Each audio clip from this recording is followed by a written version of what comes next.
Rocket science, astronomy, telescope, astrophotography और बहुत सारा फन। लीजिए इन सब का डोज एक ही चैनल पर, यानी आपका चैनल एस्ट्रो इंडस वर्स। तो हेलो फोक्स, इस वीडियो में आपका स्वागत है।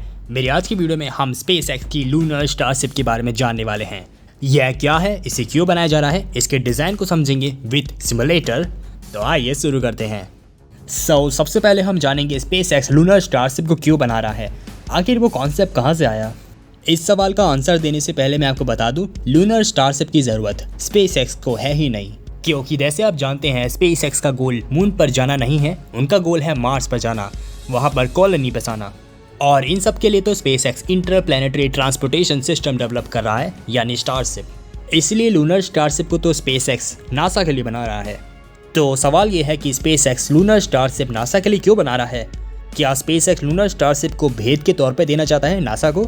अगर आप ऐसा सोच रहे हैं तो मैं बता दूं, ऐसा कुछ नहीं है। ये कहानी शुरू होती है अर्थिमिस प्रोग्राम से। तो अगर आपको अर्थिमिस प्रोग्राम के बारे में कुछ नहीं पता तो ये वीडियो ज़रूर देखिएगा, मैंने काफ़ी डिटेल में एक्सप्लेन करा है। फिलहाल के लिए मैं आपको इतना बता दूं, इस प्रोग्राम के जरिए नासा इंसानों को मून पर परमानेंट सेटअप करना चाहता है। और ऐसा करने के लिए जाहिर बात है नासा को लैंडर्स की ज़रूरत होगी जो मून पर कार्गो एस्ट्रोनॉट्स को उतार सके। लेकिन प्रॉब्लम यह है कि नासा के पास इतना बजट नहीं है कि वो शुरू से एक लैंडर डिज़ाइन करे और बनाए। लेकिन लैंडर की ज़रूरत तो पड़ेगी ही पड़ेगी, चाहे वो कोई भी बनाए। इसलिए 2019 में नासा ने कई एरोस्पेस प्राइवेट कंपनीज के बीच में एक कंपटीशन करवाया कि कौन उन्हें सबसे बेहतर लैंडिंग सिस्टम डेवलप करवा के दे सकता है। इस कंपटीशन में कई सारी कंपनीज ने भाग लिया, उनकी लिस्ट आप यहाँ पर देख सकते हैं। इन सभी कंपनीज को ऐसा लैंडर बनाना था जो नासा की सारी रिक्वायरमेंट्स को पूरा कर सके। उनमें से मेजर रिक्वायरमेंट है बड़ी पेलोड कैपेसिटी और सबसे ज़रूरी कॉस्ट का कम होना। इन कंपनी को ऐसा लैंडर डिज़ाइन करना था जिन्हें नासा ह्यूमन लैंडिंग सिस्टम कहता है। ये लैंडर इन्हें बना के देना नहीं था, इन्हें बस डिज़ाइन करना था। रियल में तो तभी बनाएंगे तब ये कॉम्पिटिशन जीत जाएंगे। लास्ट में सिर्फ 3 कॉम्पिटिटर्स बच गए थे, SpaceX, Dynetics and national team. लेकिन बेचारों की किस्मत इतनी अच्छी नहीं थी, सबके सब स्पेस एक्स से पिट गए। इस कंपटीशन में नासा ने स्टारशिप को चुना। तो नासा ने स्पेस एक्स को क्यों चुना? कहीं इसलिए तो नहीं कि स्पेस एक्स नासा को अपने गड्ढे में लिफ्ट देता है ISS तक। अगर आप ऐसा सोच रहे हैं तो ऐसा कुछ नहीं है। नासा ने अपनी रिपोर्ट में बताया कि स्टारशिप की कॉस्ट काफ़ी कम है और पेलोड कैपेसिटी भी काफ़ी ज़्यादा है बाकी लैंडर के मुकाबले। तो यहीं से शुरुआत हुई लूनर स्टारशिप की। तो मैं उम्मीद करता हूँ आप समझ गए होंगे कि स्टारशिप कहाँ से आई और नासा को क्यों ज़रूरत है इसकी। और अब हम डिटेल में समझेंगे स्टारशिप के डिज़ाइन को और वो कैसे काम करती है। तो मैं आ गया हूँ अपने सिमुलेटर में। आप यहाँ पर स्टारशिप के डिज़ाइन को देख सकते हैं। इसके डिज़ाइन को देखकर आप थोड़ा हंस रहे होंगे, ये बम्बू जैसा लगता है। और अगर आप इसे रेगुलर स्टारशिप से कंपेयर करेंगे तो इसमें कोई फ्लैप्स भी नहीं है। फिलहाल जो भी हो, हम शुरुआत करते हैं ऊपर से। अगर आप ऊपर देखेंगे तो ऊपर इसके है एक डॉकिंग पोर्ट। इस डॉकिंग पोर्ट को इस हिसाब से बनाया गया है ताकि ये लूनर गेटवे या ओराइन स्पेसक्राफ्ट से डॉक कर सके। डॉक होने के बाद क्रू को हैच ओपन करना होगा ताकि वो ट्रांसफ़र हो सके। तो अब हम नीचे बढ़ते हैं। अगर आप नीचे देखेंगे तो ये है नोज कोन। ये नोज कोन को आप स्टार बेस में भी देख सकते हैं, जो कुछ यहाँ पे रखा हुआ है। यह नोज कोन तो इलॉन मस्क ने ऐसे ही रखा हुआ है शो के लिए। हाँ, वो इसका इस्तेमाल शायद ना करे। तो जो भी हो, हम नीचे की तरफ बढ़ते हैं। अगर आप नीचे देखेंगे तो सोलर पैनल ने फ्यूज़ेलाज को कवर कर रखा है। यह सोलर पैनल किस काम आते हैं ये बताने की मुझे ज़रूरत नहीं है। तो आगे बढ़ते हैं। अब आप यहाँ पर देख सकते हैं, ये है कार्गो हैच। इस कार्गो हैच को ओपन करते ही इसमें एक एलिवेटर लगी है और इस एलिवेटर के जरिए कार्गो को अनलोड करा जाएगा और साथ में इसी एलिवेटर के जरिए एस्ट्रोनॉट लूनर स्टारशिप से उतरेंगे। इस एलिवेटर का डेमोन्स्ट्रेशन टेस्ट स्पेस एक्स पहले ही कर चुका है। तो जो भी हो, आगे बढ़ते हैं। अब आप यहाँ पर देख सकते हैं, यहाँ पर आपको कई सारे होल्स नज़र आ रहे होंगे। आखिर ये है क्या? कहीं ये होल एस्ट्रोनॉट्स के लिए इमरजेंसी एग्जिट तो नहीं है, जहाँ पर वो स्लाइड करके सीधा बाहर आ जाए? अगर आप ऐसा सोच रहे हैं तो ऐसा कुछ नहीं है। असल में ये होल्स नहीं है, ये है मेथलॉक्स थ्रस्टर्स। ये थ्रस्टर स्पेस एक्स के पावरफुल RCS थ्रस्टर्स है, यानी रिएक्शन कंट्रोल सिस्टम। इनका इस्तेमाल ड्रैगन स्पेसक्राफ्ट में भी होता है। तो अब आपके मन में सवाल आ रहा होगा कि ये इंजन आखिर यहाँ पर क्यों लगे हैं, ये इंजन इतने सारे क्यों हैं, और नीचे भी तो इंजन लगे पड़े हैं ना। आखिर ये स्टारशिप इनके द्वारा भी तो लैंड कर सकती है। चलिए एक एक करके इनका जवाब समझते हैं। पहला कि ये इंजन ऊपर क्यों लगे हैं। तो यह थ्रस्टर्स यहाँ पर इसलिए लगे हैं क्योंकि इन्हीं थ्रस्टर्स के जरिए स्टारशिप लैंड करने वाली है। लैंड करते वक्त स्टारशिप अपने मेन इंजन चालू नहीं करेगी, क्योंकि अगर मेन इंजन चालू करा तो इससे कई सारा लूनर डस्ट उड़ने लगेगा और ये उड़कर इंजन में ही जा सकता है और इससे इंजन को नुकसान पहुंच सकता है।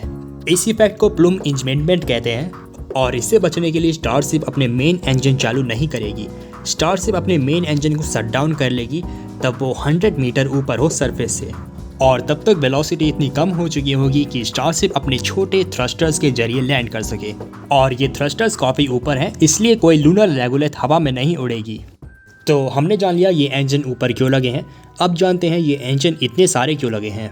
इसका जवाब ये है कि इन इंजन का थ्रस्ट काफ़ी कम है, इसलिए स्पेसएक्स को कई सारे इंजन लगाने पड़े ताकि वो थ्रस्ट को बढ़ा सके।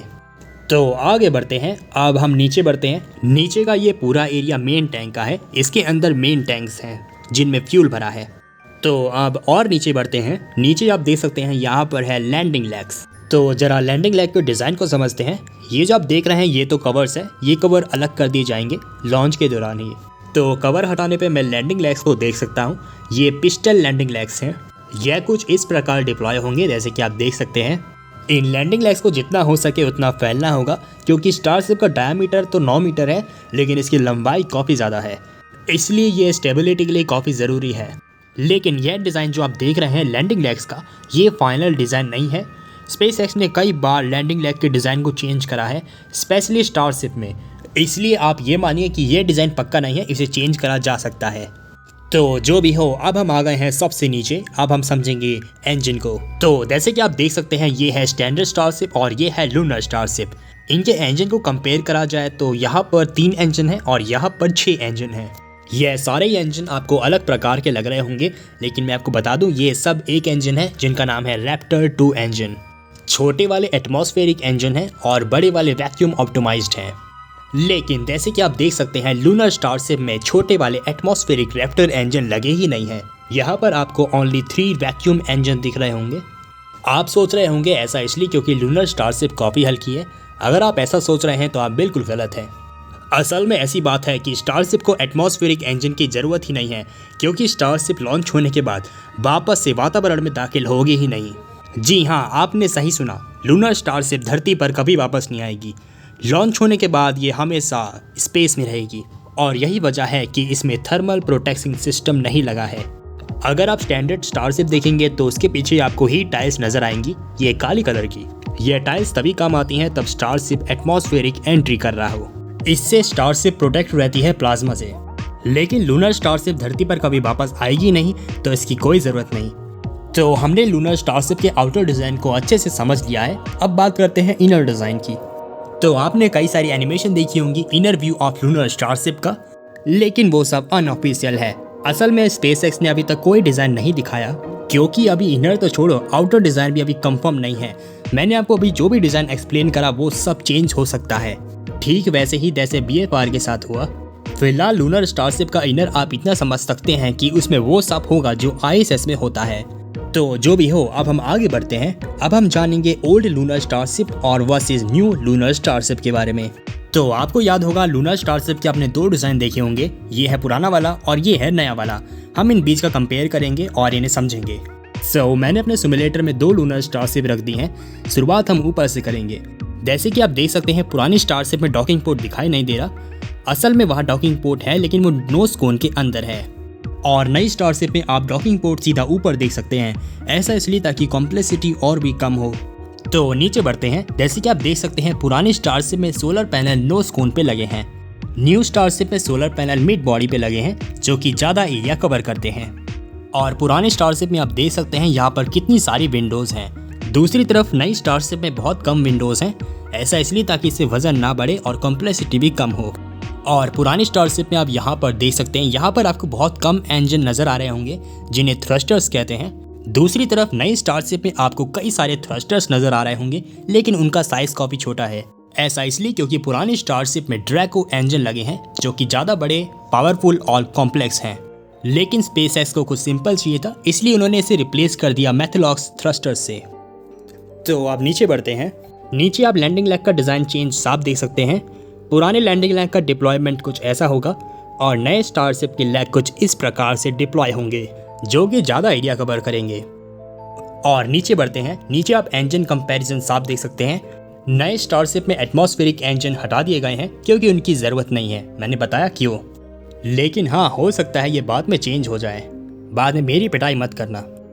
हमने लूनर स्टारशिप के मेजर पार्ट्स को समझ लिया है, हमने उनके डिज़ाइन को समझा है, अब वो कैसे काम करते हैं, उनका क्या काम है। और अब जानते हैं ये लूनर स्टारशिप आखिर बनेगी कब और इसका पहला लॉन्च कब है।